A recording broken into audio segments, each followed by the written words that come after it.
The night was colder than usual, and the fog hung low over the empty road that led deep into the forest. The headlights of Adnan's car barely cut through the mist as he and his three friends, Zara, Hamza, and Bilal, laughed nervously. The old signboard at the side of the road read in fading red letters, "Do not enter after midnight." "Probably just some local superstition," Bilal said, forcing a laugh, but his voice cracked slightly. Zara, sitting in the backseat, wasn't smiling. She whispered, "I heard about this road. People call it the Bloody Path. Anyone who takes this route never returns." Adnan shrugged. "Then tonight we'll be the first ones who do." The forest around them grew thicker, swallowing the moonlight. Branches arched like claws over the road. Somewhere far off, a wolf howled, and the car's engine suddenly began to sputter. Adnan cursed under his breath, pulling the car to the side. The moment the engine stopped, an eerie silence filled the air, no crickets, no wind, just silence. Then came a faint sound, ting, ting, ting, like a bell ringing in the distance. Zara's eyes widened. "Do you hear that?" The bell grew louder with every second, and through the fog ahead they saw it. A massive iron gate covered in rust, vines crawling up its pillars. Above it, in cracked marble, were the words, "Malik Haveli." Hamza stepped out of the car, his flashlight flickering. "This place looks abandoned," he said, walking closer. "Maybe we can ask for help. Someone might live here." Zara grabbed his arm. "No one lives here. My grandmother used to tell me stories about this Haveli. They said the owner killed everyone inside one night and then disappeared." Before anyone could respond, the gate creaked open on its own.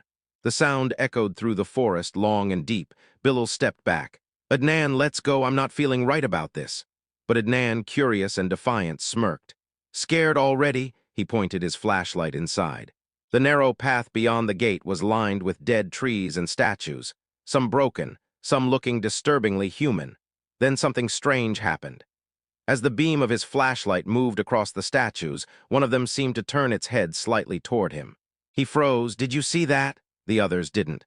The fog thickened, wrapping around them like smoke. Suddenly a whisper echoed through the trees. It was faint, almost like the wind, but it spoke words none of them wanted to hear. "Welcome back," Zara screamed as the gate slammed shut behind them with a metallic clang. Adnan turned around and tried to pull it open, but it wouldn't budge. The bell started ringing again, louder now, coming from somewhere deep inside the Haveli. Hamza whispered, "Who's ringing the bell if this place is abandoned?" And that's when they saw it, through the dense fog, a figure standing at the mansion's door. Pale, tall, motionless. Its eyes glowed faintly red. The fog inside the mansion grew thicker, swirling around their legs like ghostly fingers.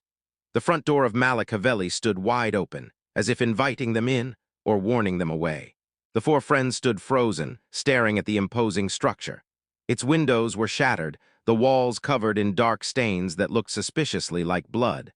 Adnan, ever the curious one, took the first step forward. "We have to see what's inside," he said, trying to sound brave, though his voice trembled.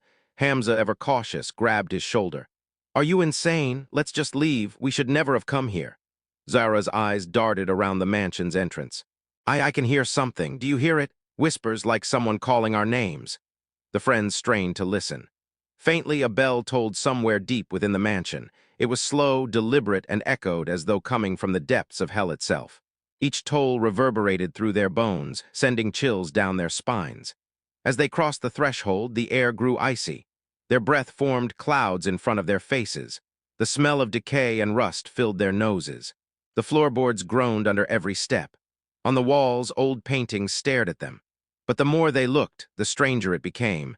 The eyes in the portraits seemed to follow them, moving imperceptibly as if alive. A sudden noise behind them made them spin around. The heavy front gate they had seen from outside now stood closed, with fresh scratches along its metal bars, as if something had tried to escape. "Maybe it's the wind," Bilal muttered, trying to convince himself. But the scratching sound continued, slow, measured, deliberate. The friends moved deeper into the mansion, each step heavier than the last. Then Zara tripped on something and fell. When she looked down, her hand touched a bloody handprint, smeared across the dusty floor. She screamed, and everyone froze. The handprint was fresh, glistening in the dim light. Suddenly, the chandelier above shook violently. Pieces of glass crashed to the floor. Hamza shouted, "We have to leave, now!" But as they turned back to the entrance, they realized the door they had entered through was no longer there. It had vanished, leaving only a wall where the doorway had been. Panic set in, their hearts hammering in their chests. Then came the whispers again, louder this time, clearer. "Welcome, welcome!" The words seemed to come from all directions at once. The friends huddled together, backing away toward the center of the room. A shadow moved in the corner. Not a person, not an animal, but a shape. Tall, thin, with a face too pale to be human. Its eyes glowed dim red in the darkness. It didn't move toward them, yet every instinct screamed danger. Adnan picked up his courage and asked, Who's there?" The figure tilted its head, slowly, deliberately. And then, in a voice that seemed to come from inside their own minds, it whispered, "You shouldn't have come." The mansion itself seemed to groan in response, as if alive. The walls dripped with dark fluid, and the floor beneath them trembled. Somewhere in the distance, a bell tolled again, this time louder, faster, in sync with their racing hearts. Zara grabbed Adnan's arm. "We have to find another way out before it's too late." But as they turned, another shadow emerged from the hallway, its steps silent yet deliberate, blocking their path. And they realized the mansion was alive and it was hungry. The mansion's hallway seemed endless, stretching into darkness that swallowed every flicker of light. Adnan led the group, though his courage was fading. Each step echoed unnaturally loud, as if the floorboards themselves were mocking them. The shadows in the corners weren't shadows at all, they were waiting. "Did anyone else hear that?" Zara whispered. A faint click, click, click came from behind, like footsteps following them. Hamza turned, shining his flashlight into the black hallway. Nothing. Yet the sound persisted, slow, deliberate, approaching with a rhythm that matched their pounding hearts. Bilal swallowed hard. "There's no one here. It's just the house settling." But the uneven tempo of the steps made him doubt his own words. Each click was heavier than the last, as if something invisible bore its weight directly upon them. The hallway opened into a grand drawing room. Dust floated in the cold air, illuminated by the flashlight. Old furniture was scattered around, some toppled over as if in a violent struggle. On a table lay photographs in shattered frames. The friends leaned closer. The pictures depicted the mansion's owners, a family smiling in old-fashioned clothes. But then Adnan froze. One photo, one of the children, had a face that looked eerily familiar. It was Zara. "Zara," Adnan whispered, voice trembling. She stepped closer, inspecting the photo. The child in the photograph blinked and smiled. A slow, sinister smile that wasn't her own. Suddenly, the footsteps behind them grew louder, not on the floorboards, but in the air, circling them. Zara screamed. The sound echoed back from the walls, growing louder and more distorted. Shadows stretched along the walls, forming shapes of people, dozens of them, their mouths open in silent screams. Adnan grabbed Hamza and Bilal. "We need to move." But wherever they turned, the room seemed bigger, the exits shifting farther away. It was as if the mansion itself was alive, reshaping to trap them. One shadow separated from the wall. Pale, skeletal fingers reaching out, dragging along the floor with a wet, scraping sound. Hamza stumbled backward, tripping over a chair. The shadow paused, hovering over him, then whispered in a chilling voice, "You shouldn't have come, we've been waiting." Bilal's flashlight flickered and went out, leaving the room in darkness. In the pitch black, the footsteps didn't stop, they multiplied. From every corner, from every wall, the mansion itself seemed to groan. The friends huddled together, trembling as invisible hands brushed against their faces, tugged at their clothes, and whispered their deepest fears aloud. Through the darkness, Zara felt something cold brush her hair. She spun around and froze. Across the room, transparent figures of children, the same ones from the photographs, were walking toward them, their faces twisted in sorrow and rage. The footsteps now synchronized, like a march of the dead, closing in with inescapable intent. Adnan clenched his fists, trying to stay calm. We have to find the basement. Maybe there's a way out from below." But the mansion had other plans. The walls shuddered, groaning like a beast awakening. The shadows pressed closer, whispering, "The dead never forgive, and you will join us." The friends realized with a shiver that the mansion was no longer just haunted. It was alive, and the dead were its hunters. The shadows in the drawing room seemed to pulse with life as the friends stumbled toward a narrow staircase leading down. A cold draft rushed up from the basement below, carrying with it a faint, guttural wail that made their blood run cold. "Do you hear that?" Zara whispered, clutching Adnan's arm. The sound was unmistakable, a girl's cry, desperate and heart-wrenching. It was coming from deep below, the kind of scream that didn't belong to the living. Hamza swallowed hard. "We shouldn't go down there. I don't care about a scream, it's a trap." Adnan's curiosity overrode his fear. "We have to know what's down there," he said. "Maybe someone survived, maybe we can find a way out." The staircase descended steeply into darkness. Each step creaked, echoing through the basement, amplifying the eerie cries.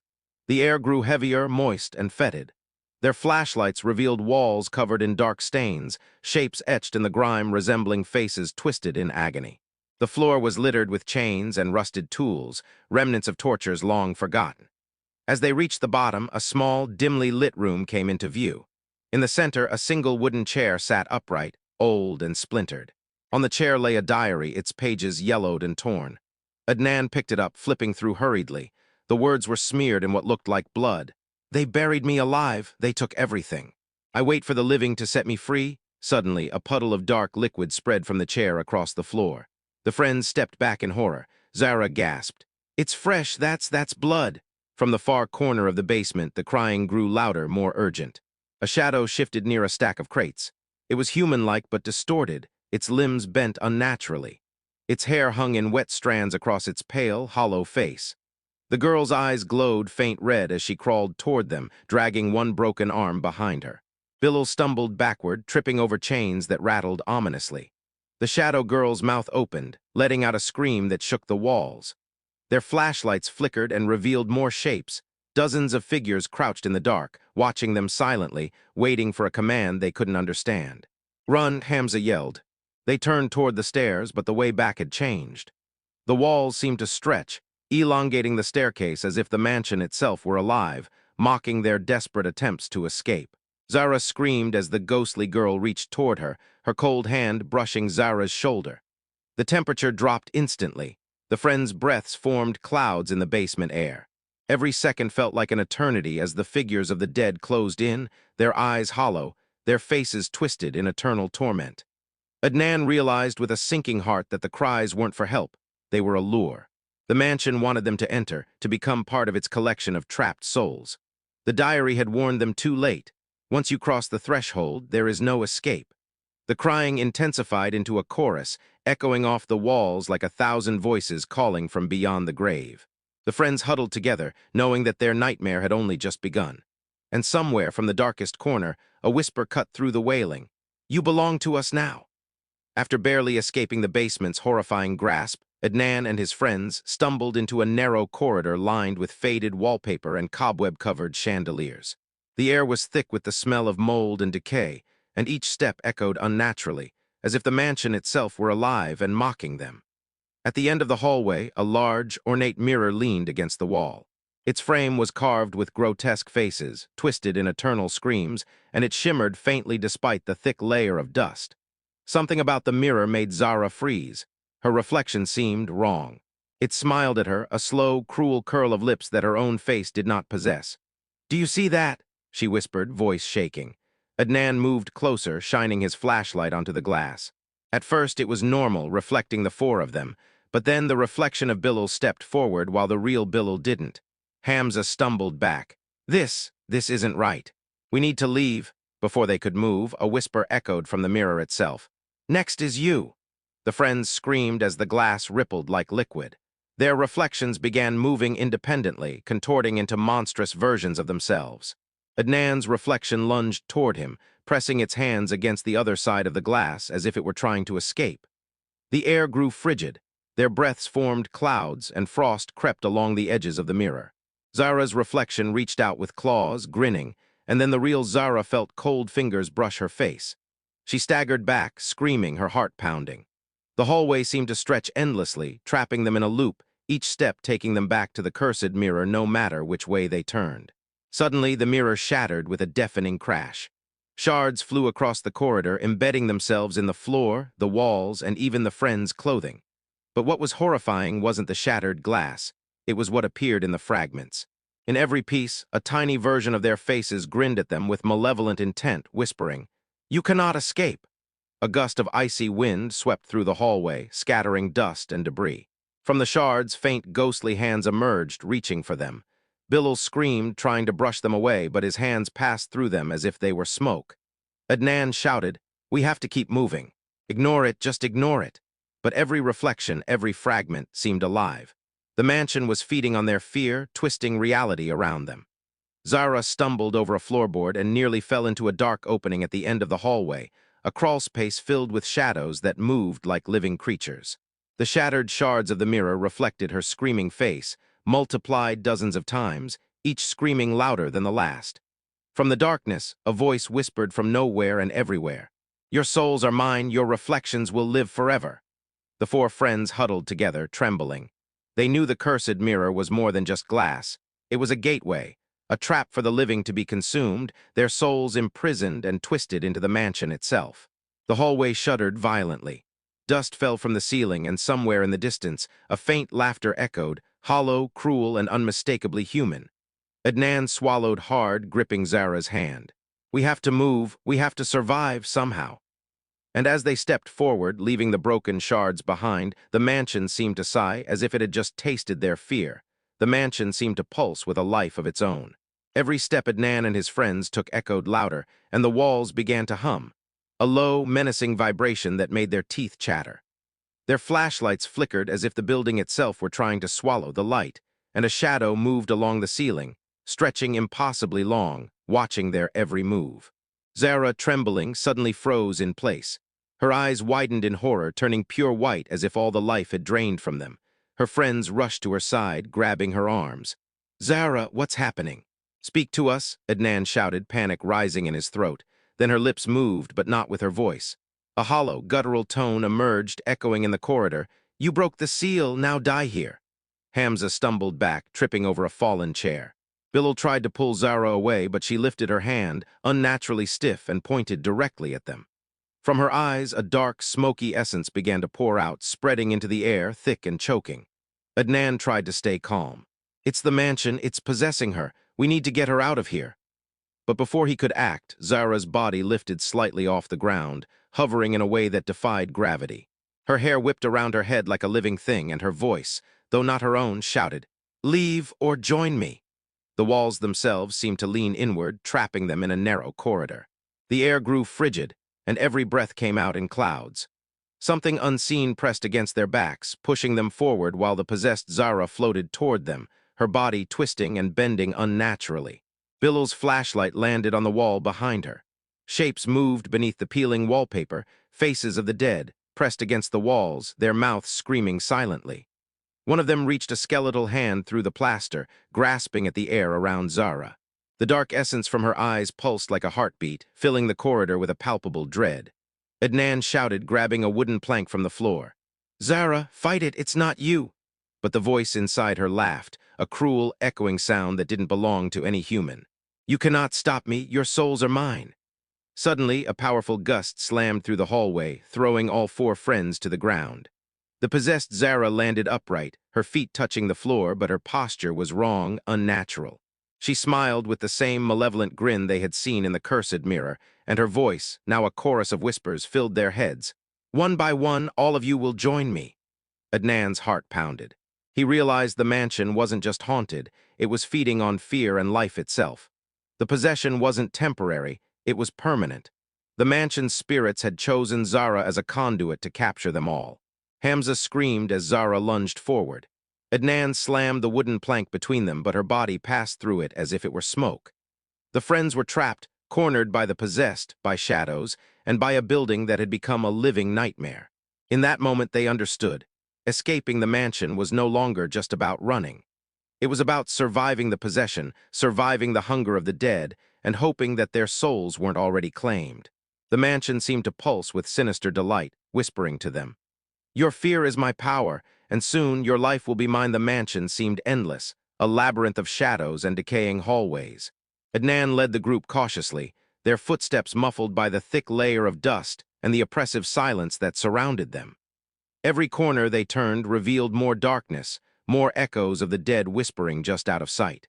As they stumbled through a narrow corridor, Adnan noticed an unusual outline on one of the walls, a panel slightly ajar, hidden behind a tattered tapestry. His heart raced. "There's something behind this wall, help me move it," he whispered. Hamza and Bilal pushed aside the fabric, revealing a small, hidden door. The air that rushed out was colder than anything they had felt before, carrying a metallic scent that made their stomachs turn. Adnan slowly opened the door, revealing a narrow staircase descending into pitch-black darkness. The cries from the basement earlier had been faint in comparison to what now seeped from this hidden room. Zara shivered. We shouldn't go down there." But curiosity and perhaps desperation drove them forward. The staircase led into a small, circular room, walls lined with shelves. Dust-covered skeletons lay in haphazard piles, their skulls staring at the intruders with empty, accusing eyes. On the floor, a large circle was drawn in dried blood, symbols etched carefully, forming a grotesque pattern that made Adnan's skin crawl. Among the remains, old journals and books were scattered. Adnan picked one up, blowing off layers of dust. The pages detailed rituals of possession and trapping souls, and at the very end, one name was scrawled repeatedly in a shaky, desperate hand. Adnan. The room seemed to shudder as he read the name aloud. Zara gasped. Your name, it's your name on the wall. It's written everywhere. How? From the far corner of the room, a skeleton slowly sat up, cracking its bones with horrifying precision. Its hollow eyes glimmered with faint red light. Behind it, a pile of bones shifted violently, forming shapes of people, perhaps the unlucky souls who had been trapped here before. Their whispers rose into a chorus. Adnan, Adnan, join us! Hamza and Bilal screamed, trying to drag him away, but the air itself seemed to resist. A sudden gust slammed the hidden door shut, plunging them into darkness.